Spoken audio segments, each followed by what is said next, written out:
मैं बर्बाद होना चाहता हूँ, लुटना चाहता हूँ। महाराज जी, आपके पास सब लुटने को है ही क्या? कोई आपको लूटना चाहे भी तो क्या लूटेगा?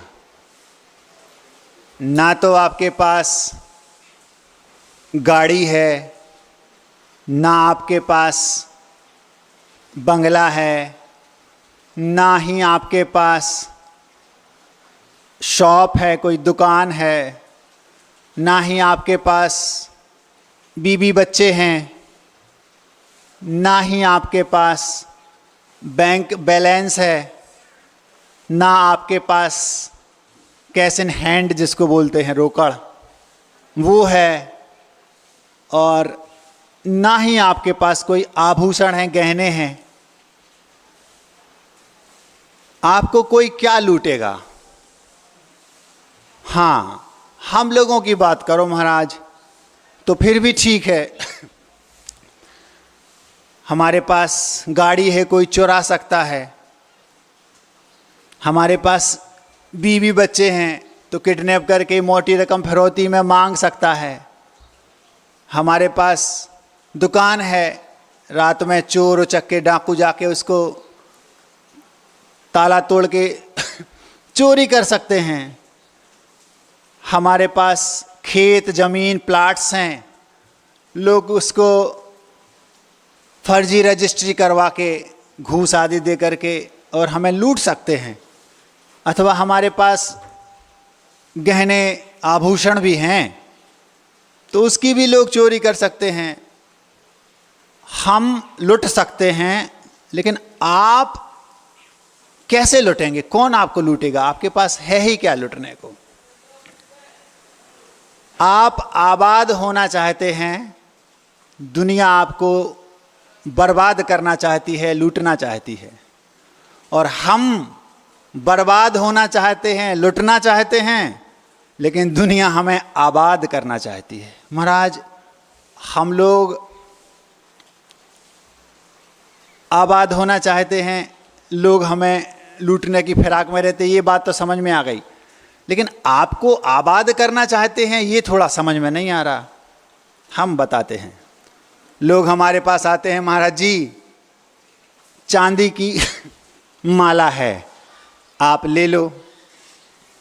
कुछ लोग आते हैं, महाराज जी शुद्ध सोने की है, आप कहें तो हम आपको दे देते हैं। हमें विश्वास है कि लोग हीरे के भी दे देंगे। क्यों? क्योंकि हमारा जो क्वालिटी हमारे अंदर नहीं है, हमारा जो ब्रांड है, लेवल, वो ज़बरदस्त है। आचार्य विद्यासागर के शिष्य हैं, इतना काफ़ी है। महाराज ये ले लो, महाराज वो ले लो। एक व्यक्ति तो आया, बोला महाराज जी अगर आप मोबाइल रखना चाहें तो हम आपको एप्पल का दे देंगे। ऐसे भी लोग आते हैं, वो चाहते हैं आप ये रख लो वो रख लो। मुझे पूरा विश्वास है कि ये भी संभव है। यदि मैं ये कहूँ कि मैं सोने के पाटे पर सोना चाहता हूँ तो मुझे भरोसा है कि गुरुजी के लेवल इतना मजबूत है, इतना तगड़ा है, ब्रांडेड कंपनी है कि वो हमें सोने का भी बिस्तर या पाटा दे देंगे। हम बर्बाद होना चाहते हैं, लुटना चाहते हैं, दुनिया हमें आबाद करना चाहती है। आप आबाद होना चाहते हैं, लेकिन दुनिया आपको बर्बाद करना चाहती है। बड़ी विडंबना है। बनारसी दास जी थे, बहुत ऊंचे विद्वान थे। उस समय की बात है जब बनारसी दास जी के सामने मुनिराज दुर्लभ थे दर्शन होना। आप लोग बड़े सौभाग्यशाली हैं कि आपके नगर नगर में महाराज दिगंबर मुद्राधारी मुनिराज आपको दिखाई दे रहे हैं। ये महान आपका सौभाग्य है, और वो सौभाग्य आपको गुरुदेव ने प्रदान किया है। आपको आचार्य विद्यासागर जी का महान उपकार मानना चाहिए कि यदि वो नहीं होते तो गांव गांव में दिगंबर मुद्रा आपको देखने मिल रही है, मिलती नहीं। उस समय बनारसी दास जी लिख गए, ते गुरु मेरे और बसे। मतलब उनके सामने यदि महाराज उस समय होते तो वो ये लिखते, ये गुरु मेरे और बसें। बस वो तो कल्पना करते थे कैसे दिगंबर मुनिराज होते होंगे और पंक्तियां लिखते थे तो आंसू आते उनकी आज भी उन पंक्तियों को पढ़ने में। बहुत तलस्पर्शी उनको ज्ञान था, बहुत ऊंचे विद्वान थे। उनके आगम के मूल हार्द को उन्होंने अपने हृदयंगत कर रखा था। तरसते थे, दरवाजे बंद करके और रिहर्सल करते थे, मतलब एक वस्त्र हटा के देखते थे, ऐसे महाराज लगते होंगे। आप लोगों को तो नगर नगर में महाराज दिखाई देते हैं। एक दिन की बात है, ऐसे निष्प्रही सादा जीवन, उच्च विचार, सरल प्रकृति वाले वे बनारसी दास जी अपने घर में थे। एक चोर उनके घर में घुस गया और रात्रि की बात है, जब चोर उनके घर में घुसा तो वे बनारसी दास जी ने आहट से समझ लिया कि कोई घर में घुसा है। तो वो लेटे थे, तो लेटे लेटे धीरे से आंख खोल के देख लिया कि हाँ कोई व्यक्ति है और वो घर में घुसा है। उस व्यक्ति ने, उस चोर ने चादर बिछाई और एक एक करके सामान जो भी कीमती था उनके घर में धीरे धीरे से एक एक रखने लगा।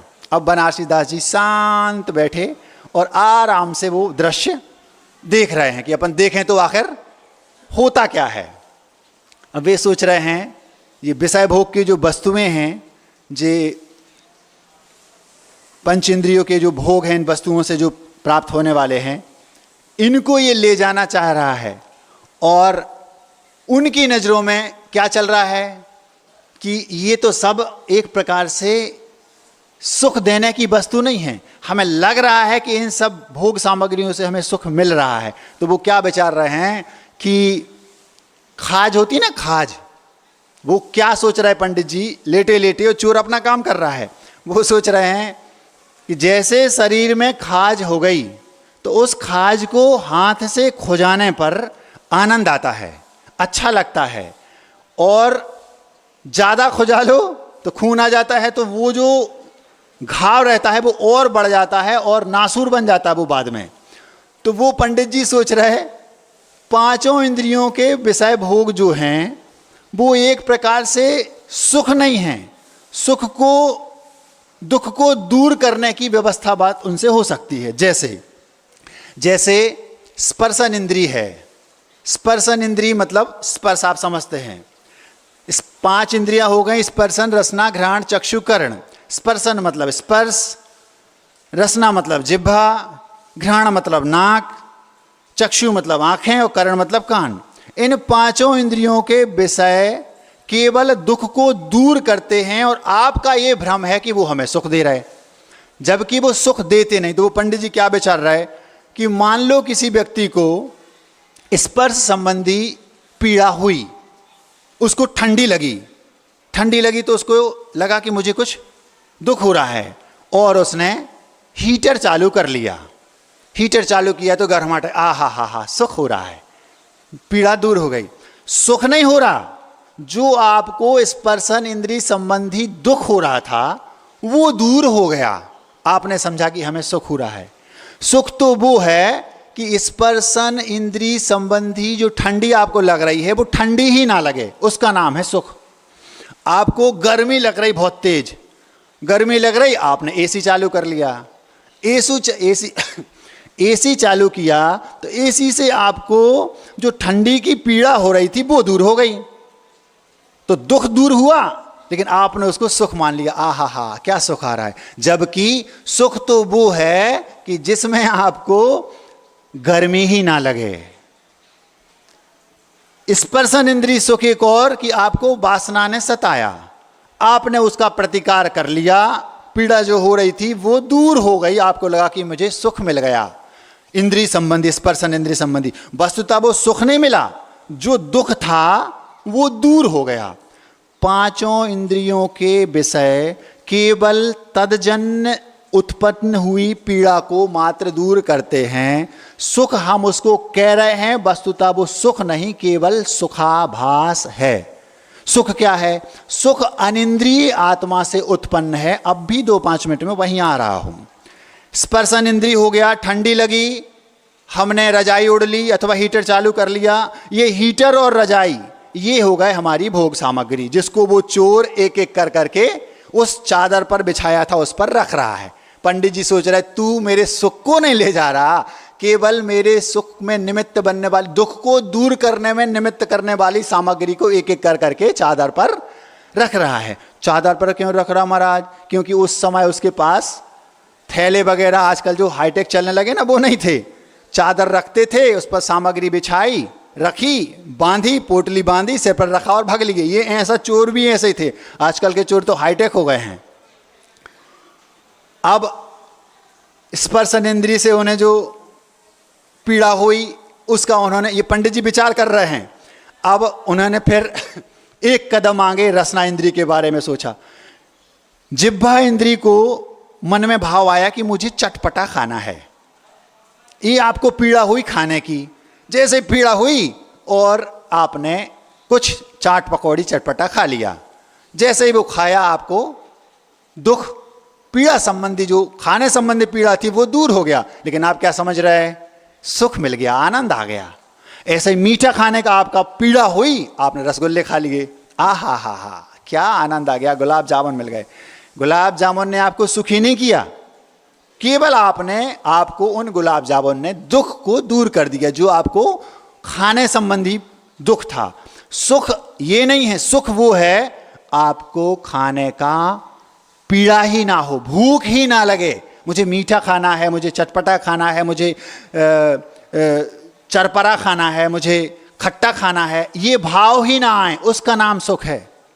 इसको हम केवल पीड़ा को दूर करने का साधन कहेंगे भोग सामग्री। वो एक एक करके रख रहा है, रख ले भैया। पंडित जी सोच रहे हैं मुझे बर्बाद होना है, लुटना है, तू लूट ले। और वो रखता जा रहा है एक एक करके।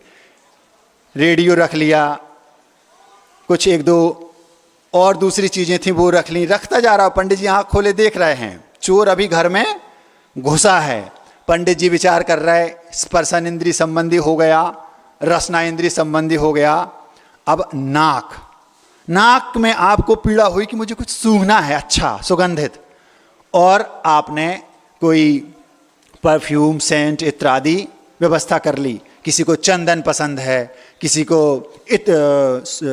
क्या बोलते हैं उसको, और भी बहुत खास पसंद है, किसी को और भी कई प्रकार के, सबको अपने अपने प्रकार के परफ्यूम पसंद हैं। सूंघा, अथवा किसी ने फूल ले लिया और सूंघ रहा है, तो उस फूल ने, वो भी आपके भोग सामग्री है। जो चंदन आदि है वो भी आपकी केवल भोग सामग्री है। मैं धीरे धीरे अपनी बात पर आ रहा हूं, थोड़ी सी भूमिका बन रही है। अब क्या आपको उस फूल ने अथवा इत्र ने सुख दिया? केवल जो सूंघने संबंधी, अच्छा सूंघने संबंधी जो आपके मन में पीड़ा थी, भाव हुआ था, उसको उसने केवल दुख को दूर कर दिया। आपको लगा कि मैं सुखी हो रहा हूं। यह भी सुख नहीं है। सुख तो वो है कि आपको नासिका इंद्रिय संबंधी, नाक संबंधी जो अच्छा सूंघने के भाव हैं, सुगंध दुर्गंध के भाव ही पैदा ना हो, उसका नाम है सुख। स्पर्शन हो गया, रसना हो गई, घ्राण हो गई। अब पंडित जी सोच रहे हैं चक्षु इंद्रिय, आंखों से आप चाहते हैं कि मैं बहुत अच्छा देख लूं। आपका मन हुआ मुझे प्राकृतिक सौंदर्य देखना है। आप बरसात के दिनों में कहीं वाटरफॉल देखने चले गए, अथवा कुल्लू मनाली चले गए। कभी आपको गर्मी के दिनों में कश्मीर जाने का मन हुआ।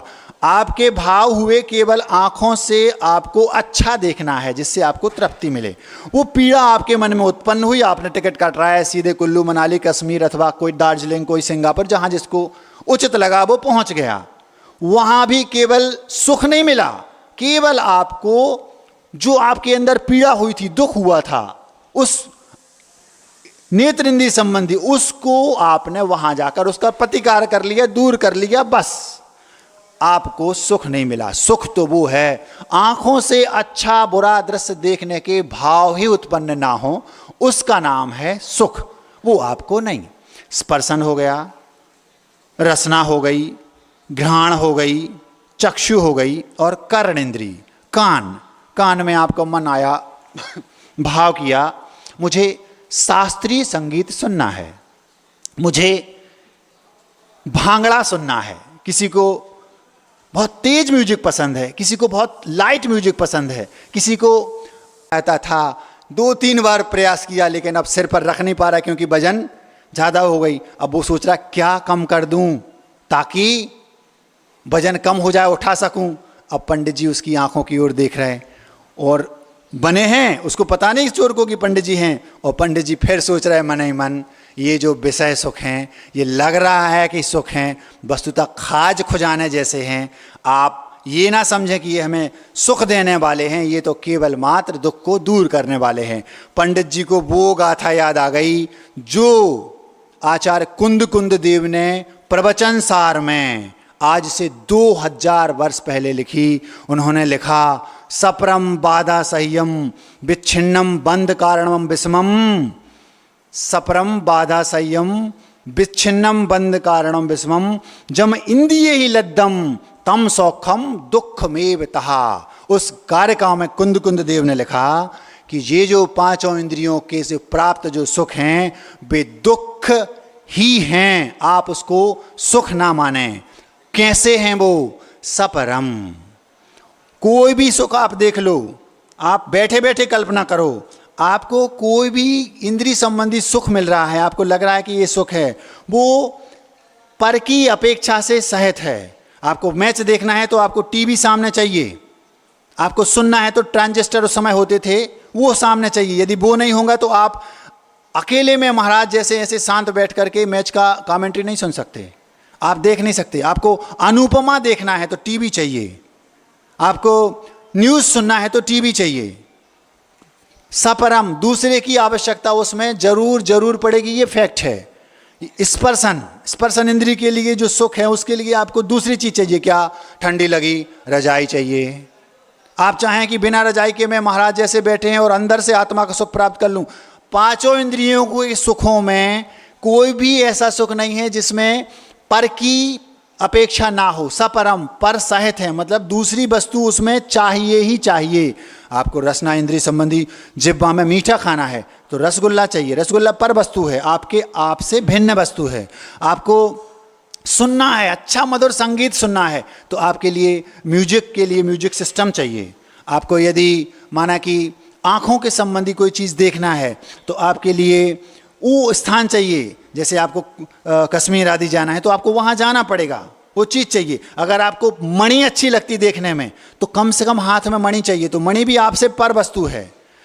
कोई भी इंद्रिय का विषय ऐसा नहीं है जो स्वयं में हो और सुख बाहर है नहीं, और बाहर की वस्तु के बिना सुख है, वो सुख हमारे अंदर है लेकिन हमें पता नहीं। हम केवल बाहरी वस्तुओं में सुख ढूंढ रहे हैं और सब कह रहे हैं। 2000 वर्ष पहले कुंद कुंद स्वामी ने कहा बाहरी वस्तुओं में सुख है ही नहीं, सुख अंदर है। मैं लुटना चाहता हूँ, बर्बाद होना चाहता हूँ। जब तक आप लुटेंगे नहीं, बर्बाद नहीं होंगे, अंदर का सुख आपको मिलेगा नहीं। और आप बाहर सुख चाहेंगे तो आप आबाद होना चाहेंगे, वस्तुएं मुझे मिलें। टीवी नहीं है, टीवी मुझे मिले, टीवी आ गई उससे सुख मिलेगा। खाने को नहीं है, खाने की सामग्रियाँ मुझे मिलें, जब वो सामने आ जाएंगी मुझे उससे सुख मिलेगा। पत्नी नहीं है, विवाह हो जाए, पत्नी आएगी तो मुझे स्पर्शन इंद्रिय संबंधी सुख मिलेगा। पर वस्तु अनिवार्य है, सपरम। किसी ना किसी पर चीज की हमें अपेक्षा होगी, वो निमित्त बनेगा तब हमें सुख मिलेगा, ऐसा हमारा भ्रम है। स्पर्शन इंद्रिय से लगा लो, ठंडी लग रही तो हमें रजाई चाहिए, दूसरी चीज है सुख देने के लिए। गर्मी लग रही तो एसी चाहिए, एसी भी पर वस्तु है, पर की अपेक्षा है, बिना एसी के आपको दूर नहीं होगी। ऐसे ही पांचों में लगा लो, आपको सूंघना है तो फूल चाहिए, फूल भी पर वस्तु है, आपसे भिन्न है। सपरम, पर की अपेक्षा प्रत्येक सुख में रहेगी। दूसरा, सपरम बाधा संयम। एक भी अरबपति, करोड़पति, खरबपति व्यक्ति क्यों ना हो, किसी के पास कंटिन्यूटी नहीं है सुख की। अगर वो चाहे कि मुझे खाने में सुख चाहिए तो उसको कितनी भी अच्छी चीज बराबर मिलती रहे, ऐसा नहीं।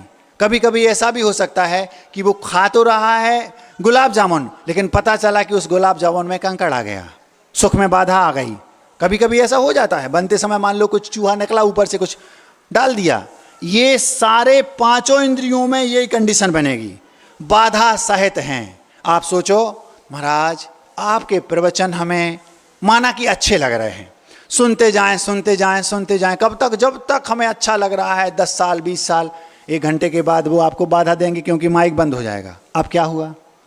आप मैच देख रहे हैं, मैच बहुत अच्छा लग रहा है, लेकिन लाइट चली गई, बाधा दी। स्पर्शन इंद्री में आपने सोचा कि मुझे ठंडी लग रही है, मैं रजाई ओढ़ लूं, पता चला कि बच्चे ने उस रजाई के ऊपर 1 गिलास पानी को उड़ेल दिया। क्या हुआ? आपका जो सुख था वो बाधा आ गई उसमें। सपरम, पर की अपेक्षा ही होगी, पर वस्तु जरूर होगी उस सुख को, आपको पीड़ा को दूर करने में।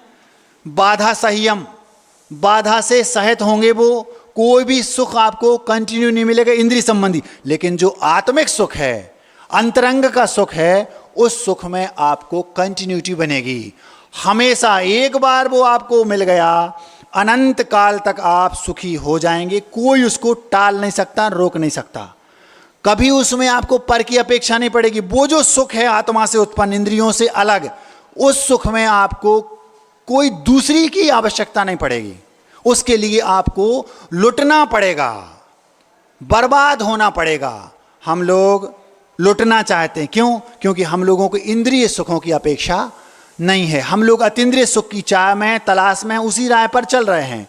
तो हमारे पास जो वर्तमान में आत्मिक सुख की चाह है, उसके लिए हमें लुटना है। महाराज जी, अब और कितना लुटना है? अभी बहुत बाकी है। कुछ तो नहीं है आपके पास, केवल शरीर है, पिच्छी कमंडल है, बस। अभी बहुत कुछ है, अब भी बता रहा हूं आगे क्या क्या है।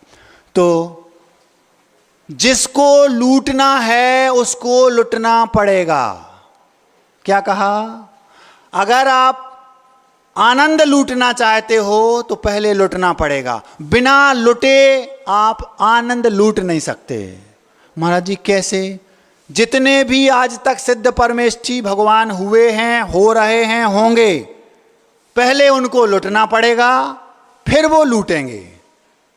अनंत काल के लिए वो सुख में लीन हो गए। कौन? सिद्ध परमेष्ठी। कहाँ? सिद्ध शिला पर। क्या कर रहे? महाराज आनंद लूट रहे हैं, अतीन्द्रिय आनंद, 5 इंद्रियों के आनंद से दूर। कैसा है वो आनंद? सपरम। ऐसा नहीं है, किसी पर की अपेक्षा नहीं, उनको किसी भी इंद्रिय का सुख नहीं चाहिए, आत्मा से उत्पन्न है। कोई दूसरी चीज बाहर से नहीं चाहिए जो उसको उनके सामने रखे, उससे उत्पन्न हो। वो तो अंदर से उत्पन्न है, कुछ नहीं चाहिए, पूरे खाली हो जाओ, बिल्कुल नीट एंड क्लीन, तब उनको अंदर से सुख आएगा। वो सुख सुख है, ये तो केवल सुखाभास है जो आपको मिल रहा है। पंडित जी लेटे हैं, चोर अभी भी घर में घुसा है। किसके? पंडित बनारसी दास जी के। पोटली बांध ली, खोलने का प्रयास फिर से कर रहा है, कुछ चीजें कम कर दूं। पंडित जी हंस रहे हैं और सोच रहे हैं सपरम, पर की अपेक्षा से सहित वो सुख हैं इंद्रियों के, लेकिन वो अतीन्द्रिय सुख में पर की अपेक्षा नहीं। बाधा संयम, पूरे 5 इंद्रियों के सुख बाधा से सहित हैं, लेकिन अतीन्द्रिय सुख में कोई बाधा नहीं। विच्छिन्नम, आपके जो सुख हैं, किसी भी जीव, कोई भी कितना बड़ी अरबपति खरबपति क्यों ना हो, ध्यान रखना, कभी भी उसके सुख बने नहीं रहेंगे हमेशा। थोड़ी बहुत बीच में टूट फूट होना वो अलग बात है। आप सोच लो कि वो हमेशा बने रहें, तो बने नहीं रहेंगे। माना कि आपके पास संपत्ति है, 10, 25, 50 साल तक आपने उन सुखों को भोग लिया, फिर आपको रसगुल्ला खाना है, गन्ना खाना है, लेकिन दांत टूट गए, आपके सुख में बाधा आ गई, क्योंकि वो इंद्रिय सुख हैं। लेकिन वहाँ का जो सुख है अतीन्द्रिय सुख, उसमें ऐसी कोई बात नहीं है। वो विच्छिन्न नहीं होते, एक बार मिल गया सो परमानेंट मिल गया, कभी भी वो दूर नहीं होगा, आपको डिस्कनेक्ट नहीं होगा आपसे। आपका कोई भी सुख हो वो विच्छिन्न होगा आपसे। आज आप करोड़पति अरबपति हैं, हो सकता है कि कल आप दिवालिया हो जाएं, फिर आपके पास एसी नहीं रहेगा, फिर आपके पास रजाई नहीं रहेगी कि हम आपको ठंड को दूर कर लें, आपको तरह तरह के पकवान आदि खाना है, कल आपके पास अब पकवान नहीं रहे क्योंकि आप दिवालिया हो गए। वो सुख जो इंद्रियों से उत्पन्न थे वो विच्छिन्न हो गए। सपरम, बाधा संयम, विच्छिन्नम, कोई भी सुख। अब माना कि आपके पास टेलीविजन सेट है, उसमें आप अपने स्पर्शन चक्षु इंद्री से सारे प्रोग्राम देखते हैं, लेकिन आप दिवालिया हो गए, टीवी भी बिक गई, अब क्या बचा? वो सुख विच्छिन्न हो गए। आप सॉन्ग्स सुनते थे लेकिन अब वो भी विच्छिन्न हो गए। अथवा सब कुछ है लेकिन आपका शरीर जर्जर हो गया। डॉक्टर ने कहा केवल मूंग की दाल और लौकी। क्या खाना है? केवल मूंग की दाल और लौकी खाना है। घर में वो कह रही बहू पिताजी आज तो हमने आपके मनपसंद डिश बनाई है। बेटा डॉक्टर ने मना कर दिया। मनपसंद पेय पदार्थ ड्रिंक जिसको आप बोलते हैं डॉक्टर ने मना कर दिया। कुछ तो ले लो, मन तो है लेकिन वो विच्छिन्न हो गए। अब क्यों? क्योंकि डॉक्टर ने मना कर दिया। अगर आपने थोड़ा सा भी मीठा खाया तो आप जल्दी निपट जाएंगे। अब निपटना नहीं है, ये भी एक सुख है ना निपटने का। तो वो क्या कर रहा? लेटा है, बेटा हमें तो मूंग की दाल और बिना नमक की लौकी। बस उनने कहा वैद्य जी ने मूंग की दाल और लौकी के अलावा तीसरी चीज खाओगे तो निपट जाओगे। मुझे निपटना नहीं है। सुख सामग्रियां सब हैं लेकिन सुख के जो आपका जो पुण्य था इतना ही था, अब आपको वो विच्छिन्न हो रहा है। तो एक सीमा के बाद वो सारे सुख विच्छिन्न हो जाएंगे। तो जो इंद्रियों से उत्पन्न सुख हैं वो सपरम पर की अपेक्षा से सहित हैं, बाधा संयम बाधा से रहित हैं और विच्छिन्न होने वाले हैं। लेकिन जो अतीन्द्रिय सुख है ना तो वो किसी दूसरे की अपेक्षा रखता है और ना वो बाधा से सहित है। कोई बाधा नहीं, निराबाध अव्याबाद सुख वहाँ अनंत काल तक बना रहे। कैसा सुख है महाराज? थोड़ा सा स्पर्श करा दो। यदि सिद्धों को जो सुख है जिन्हें हम भगवान कहते हैं उनको जितना सुख है, अगर आपको उस सुख की एक क्षण की एक कणिका का रसास्वादन हो जाए, घर नहीं जाओगे, गारंटी से कह रहा हूं। महाराज मुझे तो रास्ता बताओ वो क्या है, मैं अभी उस सुख को पाना चाहता हूं।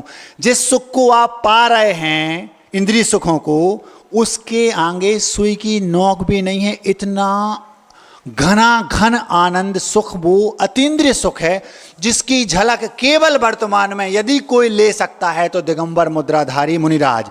सारे के सारे लें ये कोई जरूरी नहीं है, लेकिन जब भी उसका स्पर्श होगा, उसका टच होगा, उसका आनंद आएगा तो केवल मात्र दिगंबर वीतरागी सच्चे तपोधनों को। उसी ज्ञानार्णव ग्रंथ में आचार्य शुभचंद्र ने एक दूसरी कारिका लिखी, यत् सुखम प्रसम पूर्वकम वीतरागस्य मुने तस् अनंत भागेपि न प्राप्ते दशैश्वर्य। ये गाथा ज्ञानार्णव ग्रंथ की है। उसमें लिखा है सुख तो इंद्रिय सुख वर्तमान में सबके पास है, जितना जिसका पुण्य है उसका उतना मिलेगा और वो पक्ष सपक्ष सहित है, बाधा सहित है और नष्ट होने वाला है। लेकिन यदि उस अतीन्द्रिय सुख जो सिद्धों को है उसकी एक कणिका का रसास्वादन कोई कर पाता है तो वो है वीतरागी दिगंबर मुनि।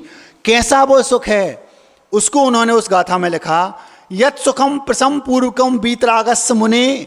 जो सुख एक वीतरागी सच्चे दिगंबर मुनिराज को है उसका अनंतवा भाग भी सौधर्म इंद्र को नहीं है। जबकि सौधर्म इंद्र पांचों इंद्रियों के सुखों का बॉस है, उसके यहाँ इस सब की फैक्ट्री है, यूं समझ लो।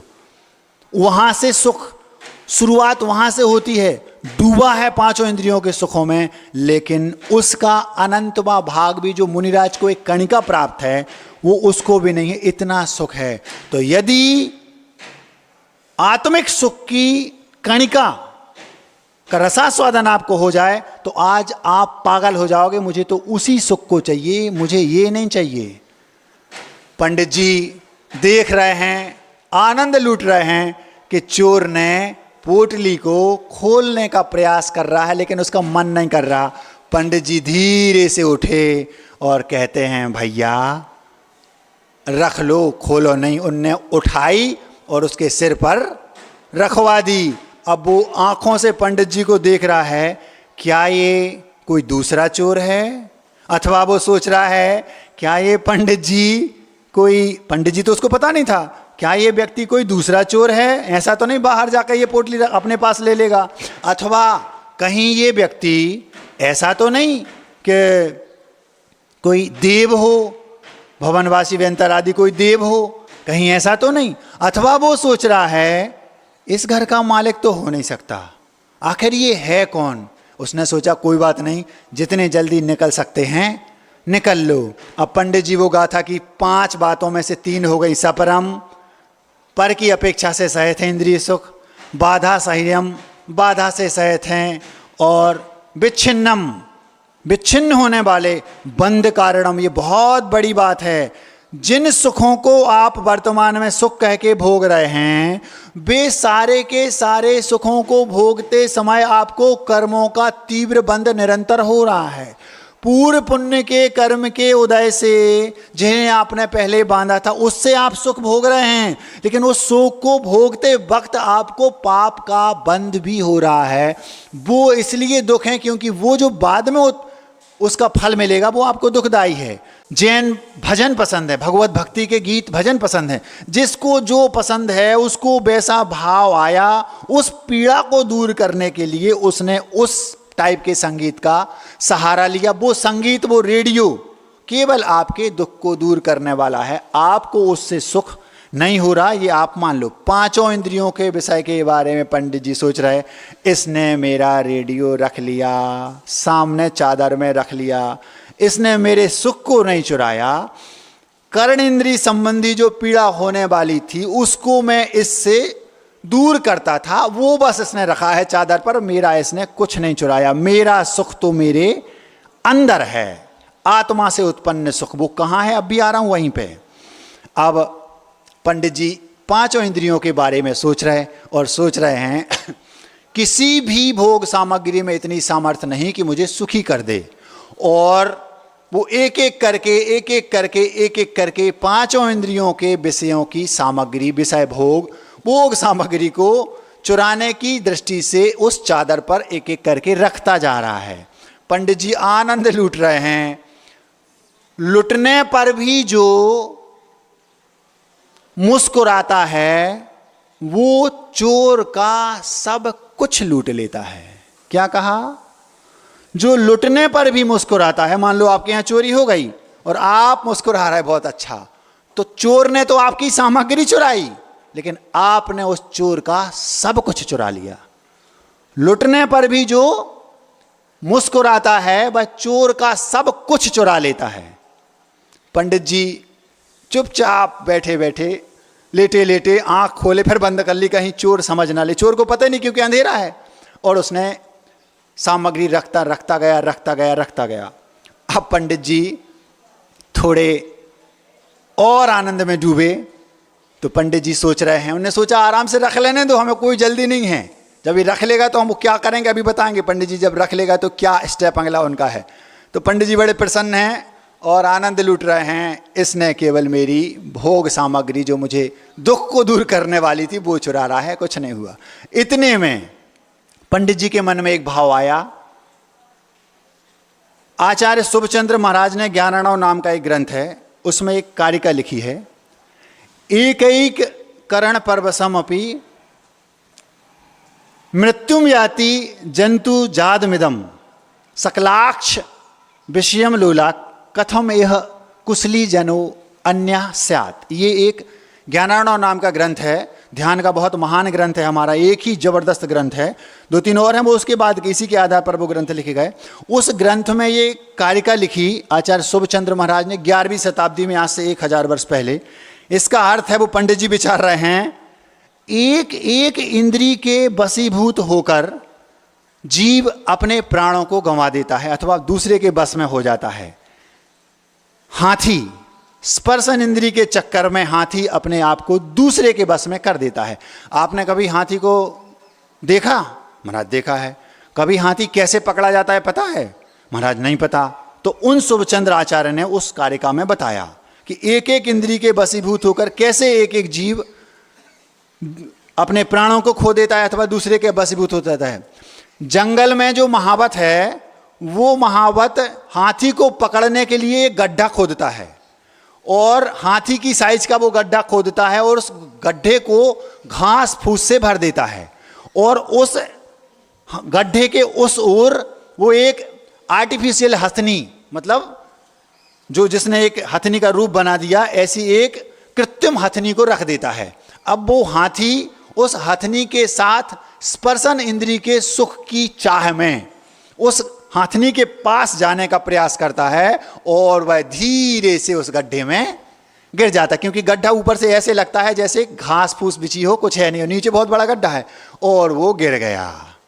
वो जैसे आप लोग अपने इंद्रिय सुखों के चक्कर में रोज गिरते रहते हैं, आपको पता नहीं रहता, ऐसा ही वो हाथी गिर गया, लेकिन उस हाथी को पता चल गया कि मैं गड्ढे में गिर गया। अब वो बहुत प्रयास करता है कि मैं कैसे भी इस गड्ढे से बाहर निकल आऊं, लेकिन कभी कभी हमारी हेल्थ ही हमारे पतन का कारण बन जाती है।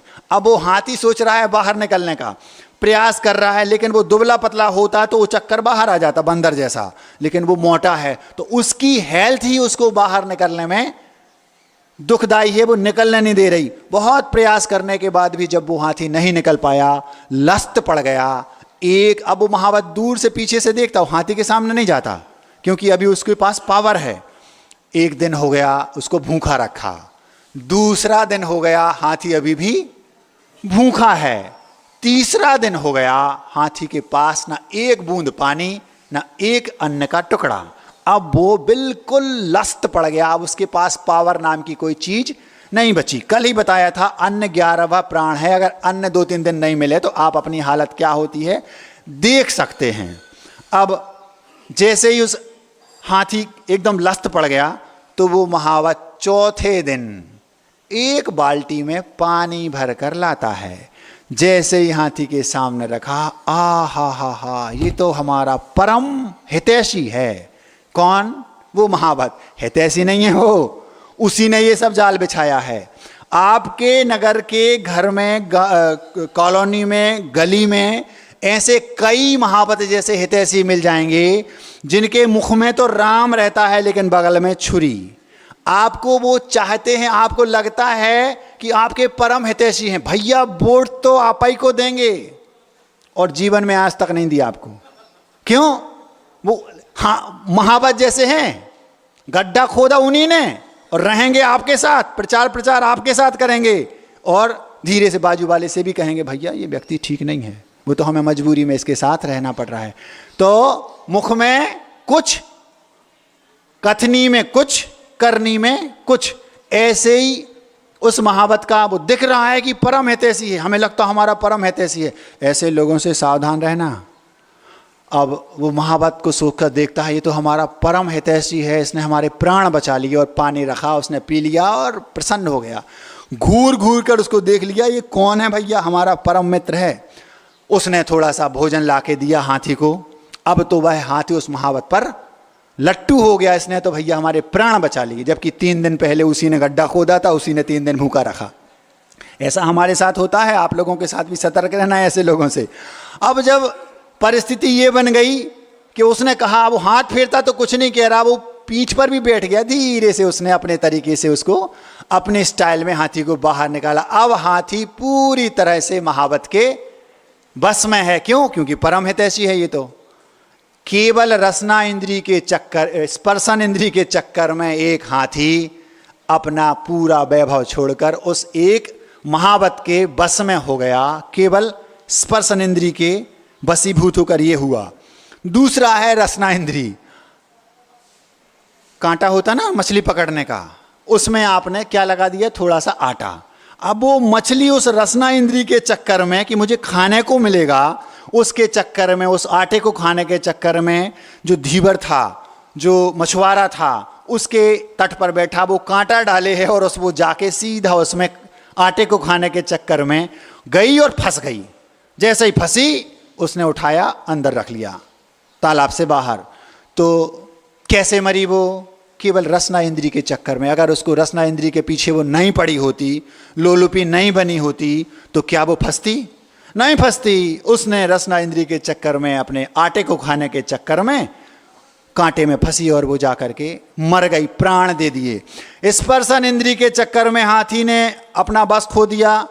रसना इंद्री के चक्कर में मछली प्राण गंवा दी। स्पर्शन, रसना, घ्राण। घ्राण मतलब नाक। नाक के चक्कर में आप लोगों ने देखा कभी? हम लोगों ने अपनी आंखों से देखा, फूल होता ना, फूल रात में बंद हो जाता है, कमल। तो दो होते हैं, एक कमल एक कमलिनी। कमलिनी रात में खिलती है और कमल रात में बंद हो जाता है, जैसे ही सूर्य उगता है तो वो खुल जाता है। तो भौरा उसके सुगंधी से उसके पास जाकर उस पर बैठ जाता है और उसकी सुगंधी उसको इतनी ताकत होती है भौरे में, चाहे तो लकड़ी में भी छेद कर सकता है।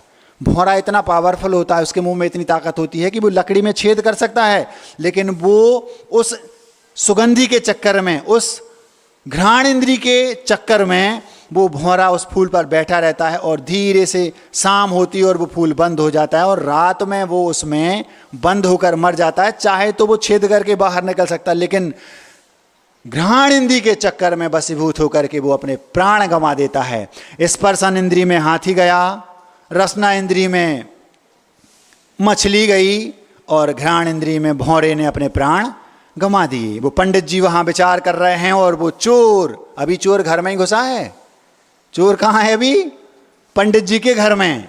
और वो चोर धीरे धीरे एक एक सामग्री और रख रहा है चुरा चुरा के। पंडित जी विचार कर रहा है, स्पर्शन इंद्री में हाथी चला गया, रसना इंद्री में मछली चली गई, घ्राण इंद्री में भौरा चला गया और आंखों के चक्कर में पतंगा।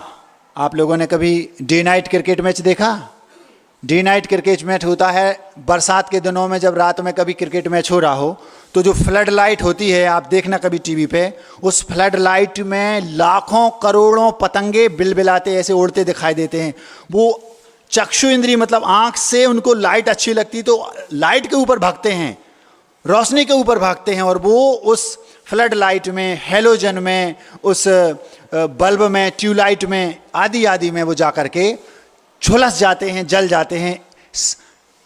चक्षु इंद्रिय के चक्कर में वो पतंगा जल करके अपने प्राण दे देता है। क्यों? क्योंकि उसको ऐसा लगता है कि मुझे उससे सुख मिलेगा और उस सुख के चक्कर में वो दुख को दूर करने के चक्कर में उसके पास जाता है और वो उसके प्राण ले लेती है। कौन? वो फ्लड लाइट। कभी देखना, केवल क्रिकेट मैच नहीं, कोई भी डे नाइट मैच हो, नाइट में वो फ्लड लाइट है, उसके सामने बहुत सारे कीट पतंगे उड़ते हैं। हम लोगों ने 50 बार देखा। अभी आप यहीं देख लेना, जब बारिश बंद होने को होती है, लाइट जलाओगे तो करोड़ों लाखों कीड़े लाइट के पास आते हैं और वो सब अपनी जान गंवा देते हैं केवल आंखों के चक्कर में, आंखों के विषय को भोगने के चक्कर में। स्पर्शन, रसना, घ्राण, चक्षु और अंतिम है कर्ण। कर्ण मतलब कान। कान एक पांचवी इंद्री है, उसके चक्कर में सांप अपना जीवन खो देता है अथवा दूसरे के बस में हो जाता है। आप लोगों ने सपेरा देखा? सपेरा, सपेरा जैसा एक महावत हाथी को बस में करता है, ऐसा एक सपेरा सांप को बस में करता है। वो जंगल में जाता है और बीन बजाता है और मधुर बीन सुनकर वो सांप उस बीन की मधुर ध्वनि को सुन करके और इतना मोहित होता है कि उसके सामने नाचने लगता है। जैसे वो महावत के सामने हाथी नाचने लगा था ना, ऐसे ही वो सपेरा उस सांप को अपनी मधुर बीन में नचाता है। अब वह सपेरा उस सांप के, सपेरे के बस में वो सांप हो गया, उसका दांत तोड़ लिया और अब वो जैसा चाहे बाजार में उस टोकनी में भर के उस सांप को, जिसको देख करके दुनिया को डर लगता था, उसको बाजार में घुमाता है, बच्चों की कौतूहल का विषय बनाता है और पैसे कमाता है। तो स्पर्शन इंद्री में हाथी ने अपना जीवन खो दिया, रसना इंद्री में मछली ने खो दिया, घ्राण इंद्री में भौरे ने खो दिया, चक्षु इंद्री में पतंगों ने खो दिया, कीट पतंगों ने, और कर्ण इंद्री के विषय के एक के विषय के चक्कर में उस सांप ने अपना जीवन दूसरे के हवाले कर दिया, अपनी स्वतंत्रता खो दी। तो उन ज्ञानार्णव ग्रंथ में आचार्य शुभचंद्र महाराज ने 11वीं शताब्दी में जो कारिका लिखी, उसमें ये लिखा, एक एक इंद्री के चक्कर में एक एक जीव ने अपना जीवन दूसरे को सौंप दिया अथवा नष्ट कर दिया, मृत्यु को प्राप्त हो गए।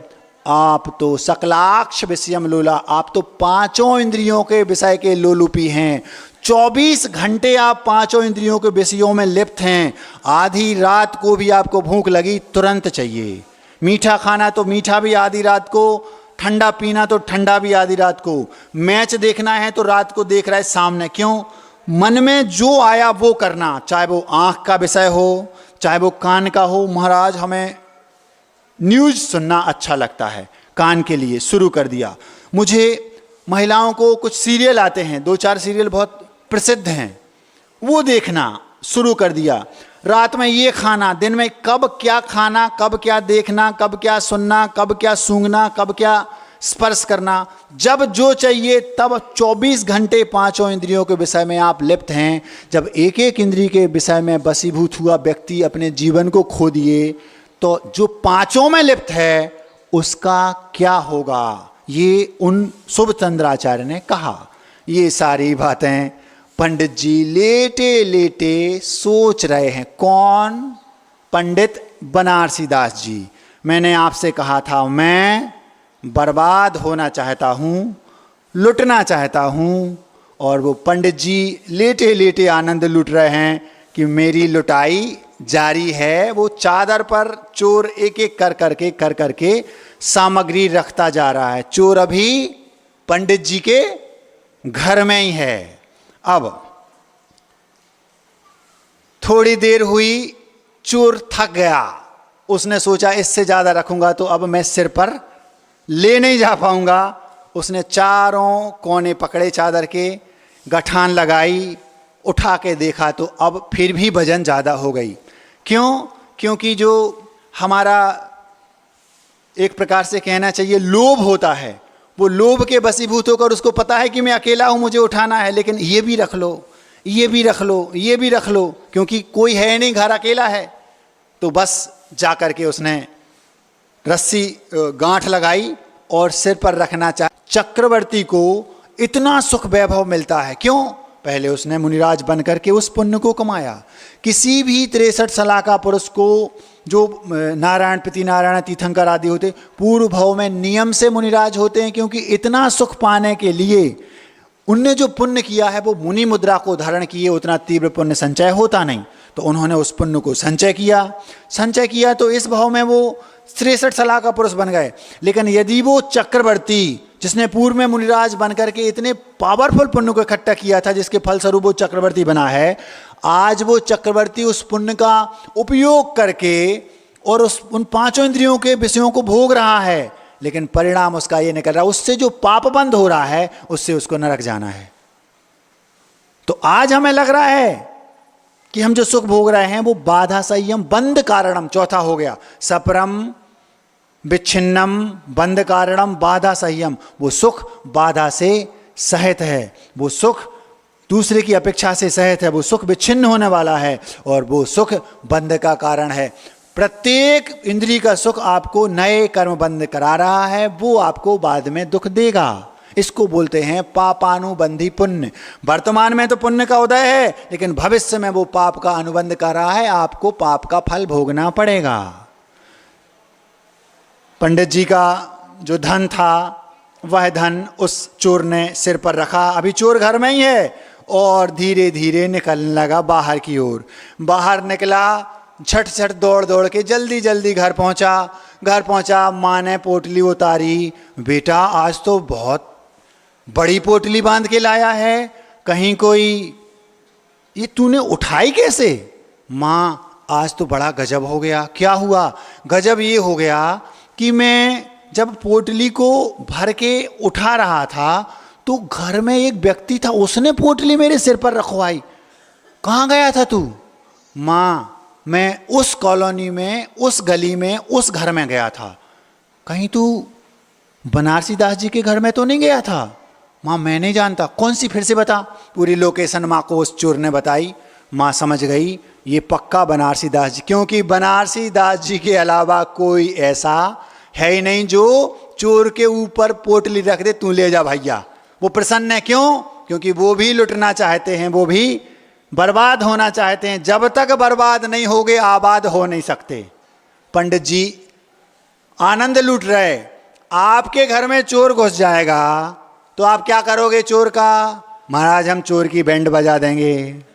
और वो पंडित जी क्या कर रहा है? चोर को पोटली से पर रखवा दी और खुद बैंड बजा रहा है। बहुत अच्छा रहा, ये इतना परिग्रह और कम हो गया, झंझट कम हो गई, एक पोटली भर कम हो गया। अब इस संबंधी मुझे जो पाप आश्रय होता था उससे और बच गए, मरना तो है ही। वो लुटना चाह रहे हैं, लेकिन माँ क्या चाह रही है? नहीं बेटा, बनारसी दास जी को तुम जानते नहीं, वो बहुत अच्छे इंसान हैं, अपन को ऐसा नहीं करना। जाओ वापस दे के आओ और एक अपने घर से एक और चीज ले जा, वो उनको भेंट में दे देना। अब वो सोच रहा है माँ क्या बोल रही, तुम एक चीज ने पोटली को खोलना भी नहीं, जाओ वापस दे के आओ, उनका नहीं चाहिए। आप होते तो चोर की बैंड बजाते, और बनारसी दास जी बैंड बजा रहे, बहुत अच्छा रहा, चला गया। वो लुटना चाह रहे लेकिन आप उन्हें आबाद करना चाह रहे, माँ आबाद करना चाह रही, वापस भेज दिया। अभी वो रास्ते में है। पंडित जी वो पांचवी वस्तु जो रह गई, विस्मम सपरम बाधासय्यम विच्छिन्नम बंद कारणम और पांचवा विस्मम, ये गाथा प्रवचन सार में कुंद कुंद देव ने लिखी। पांचों इंद्रियों के सुख दुख ही हैं, क्योंकि ये इन पांचों चीजों से सहित हैं। और अतीन्द्रिय सुख, आत्मा का से उत्पन्न जो सुख है, वो वास्तव में सुख है, सिद्धों के पास है। कथनचित उसकी कणिका दिगंबर मुनिराजों के पास आज भी है। सारे मुनिराजों के पास हो ये जरूरी नहीं, लेकिन जब भी होगी वो कणिका, उसका रसास्वादन करेंगे तो मुनिराज ही करेंगे। वर्तमान में भी वो उपलब्ध है। शुद्धोपयोग पूर्ण रूप से ना होकर केवल ज्ञान को प्राप्त नहीं कर सकते, लेकिन शुद्धोपयोग की भूमिका रूप जो शुद्धोपयोग है, उसमें उस अतीन्द्रिय आनंद की स्पर्श टच उसका वो आज भी पा सकते हैं। माने का बेटा उन्हें नहीं लूटना, जाओ वापस दे के आओ। वो आ रहा है चोर वापस लेके, और पंडित जी सोच रहे विस्मम, वे इंद्रियों के सुख विषम हैं, विपरीत हैं, हमारे योग्य नहीं हैं। पहुंचा धीरे धीरे, चोर पहुंच रहा है। पहुंचते पहुंचते पहुंचते अब पंडित जी स्तब्ध शांत बैठे आनंद लूट रहे हैं। सामायिक का समय हो गया, उनने सोचा कि अब सामायिक करेंगे। इतने में वो चोर वापस आ गया। पंडित जी क्या हो गया भैया, फिर से उतरवाओ, आप ही ने रखी थी सिर पे, क्या हो गया? माँ ने कहा आपको ये वापस रखा पूरा, हमें आपका ये माल नहीं चुराना, और ये एक भेंट में एक गिफ्ट दी है, का पंडित जी के चरण छू लेना और ये और देन। भैया हम तो सोच रहे थे चिकल्लस कम हो गई, और तुमने एक और आफत दे दी, गिफ्ट भी भेज दी। ये हाल वहां पर पंडित जी का उस समय हो रहा था। पंडित, कंजूस व्यक्ति को देखा, कंजूस को, कंजूस व्यक्ति का धन वो क्या करता है, जमीन में गाड़ देता है। कंजूस व्यक्ति, कंजूस का धन जमीन से तब बाहर आता है जब वह कंजूस जमीन में घुस जाता है। समझ में आया? कंजूस का धन जमीन से तब बाहर आता है जब वह कंजूस जमींदोज हो जाता है। हमारे यहां सिस्टम दो प्रकार के हैं सबको नष्ट करने के, एक होता है जलाना और एक होता है ताबूत में रख के उसको जमीन में दाब दिया। तो उसका धन गाड़ेगा तो वो, लेकिन निकालेगा कौन? जब वह जमीन में घुस जाएगा। फिर दूसरे लोग जब मकान बना रहा है पुराना तोड़ के नया, तो उसमें उसके वो हंडे वगैरह निकल गए। तो कंजूस का धन जमीन से जब बाहर आता है जब वह जमींदोज हो जाता है। ये हाल कंजूसों का है। और जो कंजूस नहीं हैं, जो उस सुख को केवल सुखाभास मान रहे हैं, वो अगर धन उनके पास बढ़ता है तो वो उसका दान की तीन गतियां बताई। धन की तीन गति है, दान, भोग और नाश। तो उन्होंने कहा भैया दान कर लो, नहीं तो भोग लो, और नहीं तो नाश तो पक्का है। तो पंडित जी सोच रहे कि हमने करते करते करते करते इतना कम तो कर लिया, लेकिन अब क्या करें? तो उन्होंने कहा चलो चोर ले गया, अच्छा है, लेकिन चोर ने वापस ला के रख दिया। हम शुरुआत किए थे, मैं बर्बाद होना चाहता हूँ, मैं लुटना चाहता हूँ।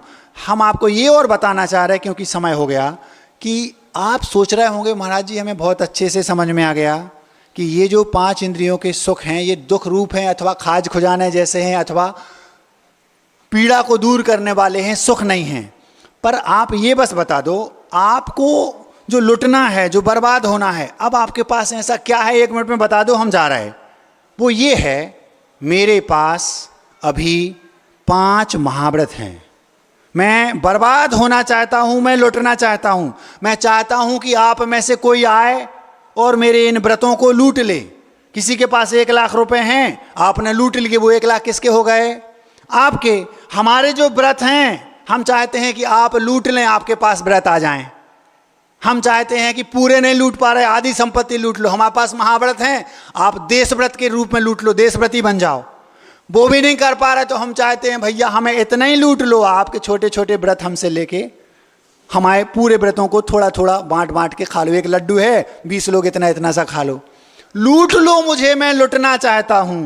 बर्बाद कर दो मुझे, मैं बर्बाद होना चाहता हूं। लेकिन आप लोग आबाद करना चाहते हैं। महाराज सोने की माला ले लो, हीरा की ले लो, चांदी की ले लो, स्फटिक की ले लो, हम आपके सोने का पाटा बनवाए दे रहे। मैं लुटना चाहता हूं, लोग लूटना नहीं चाहते। और क्या है महाराज, मेरे पास अभी 3 रत्न हैं, 3 डायमंड्स जिसको बोलते हैं। सम्यक दर्शन, सम्यक ज्ञान, सम्यक चारित्र। सम्यक दर्शन क्या महाराज? समीचीन दृष्टि, पूरे ब्रह्मांड की क्या स्थिति है वो। सम्यक ज्ञान कौन सा? गुरु से और आगम से जो मुझे थोड़ा बहुत ज्ञान प्राप्त हुआ, मैं आपको बांटना चाहता हूं। आओ और मुझसे लूट लो, मुझे खाली कर दो। जब तक मैं लूटूंगा नहीं, तब तक लूट नहीं सकता। आनंद लूटना है तो लूटना पड़ेगा। मुझे आनंद लूटना है, मैं लूटना चाहता हूं, लेकिन आप लूटना नहीं चाहते। 5 महाव्रतों को लूट लो। आओ, 3 रत्नों को, 3 डायमंड्स जिसको हम बोल सकते हैं, 3 रत्नत्रय को लेकर के आप चले जाओ, मुझे लूट लो। मेरे पास जो गुरु का दिया थोड़ा बहुत ज्ञान है वो ले लो, लूट लो। लेकिन आप नहीं चाहते। महाराज और क्या, इसके अलावा भी और कुछ है। जब तक मेरे पास सुई की नोक बराबर भी कुछ है, तब तक मैं लूट नहीं पाऊंगा। आत्मिक सुख प्राप्त करना है, शुरुआत यही है। ध्यान में बैठे हैं, जहां दर्शन, ज्ञान और चारित्र तीनों एक हो गए, सब लुट गया, आप कुछ नहीं बचा, आप केवल शरीर है। अभी भी आप आनंद नहीं लूट सकते सिद्धों वाला। कब? जिस दिन वो शरीर भी नाश को प्राप्त हो गया। अब क्या बचा? केवल शुद्ध आत्म तत्व बचा। ना मन बचा, ना आंखें इंद्रियां बची, ना शरीर बचा, ना कर्म बचे। क्या बचा? केवल शुद्ध आत्म तत्व। मैं पूर्ण बर्बाद हो गया। जिस दिन मैं ऐसा पूर्ण लुट गया, पूर्ण बर्बाद हो गया, मैं आबाद हो जाऊंगा। सिद्धालय में जाकर अनंत काल के लिए सुख में लीन हो जाऊंगा, डूब जाऊंगा। मैं लुटना चाहता हूं, बर्बाद होना चाहता हूं। अहिंसा परमो धर्म की